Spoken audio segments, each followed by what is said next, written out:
So I don't know if you've noticed, but the BBC are trialling an evolution of their news website.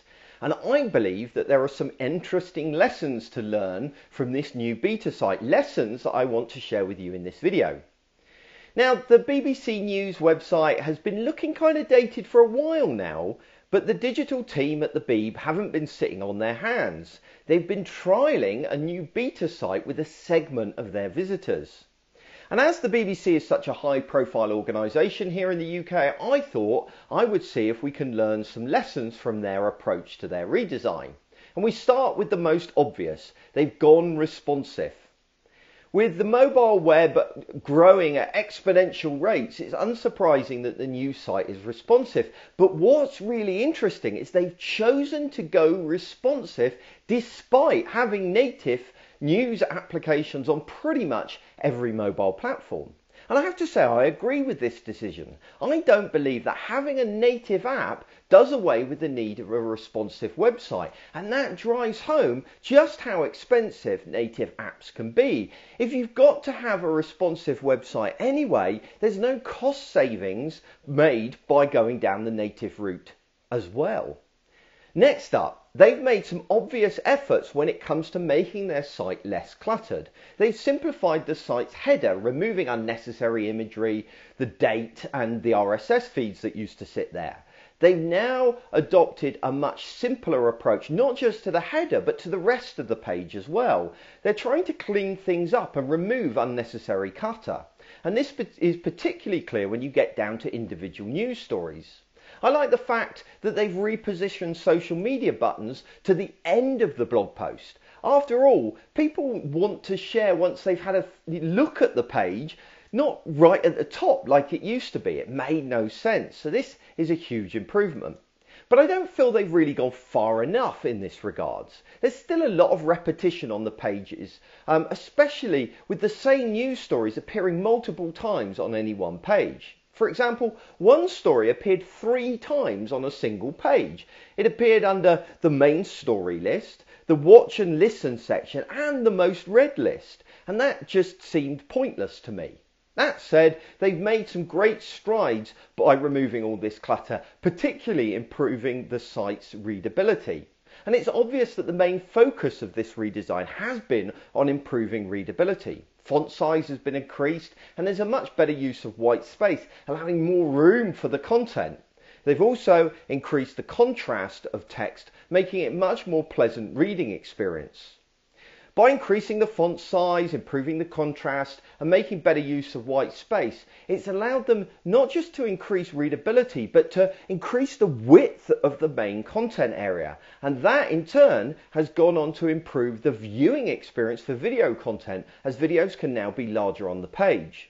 They've also improved the scannability of the homepage by introducing a stronger lead story. It makes it much clearer what stories are currently breaking, especially combined with the new timestamp associated with each story.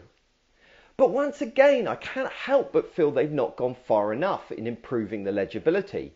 On an individual news story, I still found the side column really distracting, as there were lots of elements fighting for my attention as I was trying to read the story. Don't misunderstand me, I can see why they've held back. They don't want their design to be too radical a departure from what was there before. And this, in fact, is probably the biggest lesson most of us can learn from the new BBC News site. That they haven't changed too much. They've shown huge restraint by only evolving the design rather than radically redesigning it. Users don't like radical redesigns. You only need to read the comments on the recent Register article bashing the gov.uk site. Now, in the case of the gov.uk site, you could say that radical action was required, but for the BBC and the majority of other sites, to be honest, there's no need to start from scratch every time you redesign a site. An actual evolution is a much more appropriate solution. Too many organisations feel that a redesign should be a radical departure from what has gone before. They want big bang for their bucks. But in truth, that should be the exception and not the rule.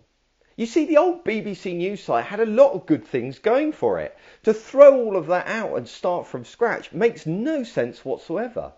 Whether they've pushed far enough is up for debate.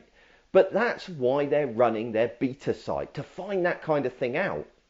You see, whether I agree with their decisions is somewhat irrelevant. Even their own opinions only hold so much value. What matters is how users find the experience. And that's why their decision to run a public beta is just so sensible. No doubt they've been testing the changes that they've made throughout the whole of the process of redesigning their new site. But nothing beats making a site available to the general public. Only then can you start monitoring the analytics of real users interacting with the site in real circumstances. They'll learn a huge amount by running that public beta, and hopefully they can roll what they've learned into the final site that they release. The truth is, a tested site that evolves over time is going to beat a big redesign, hands down, every single time. So what can we learn from the BBC? I believe there are 4 things we can learn from this redesign. First of all, wherever possible, remove clutter. Second, focus on legibility and improving that for your site. Third, resist radical redesigns. And finally, always test relentlessly.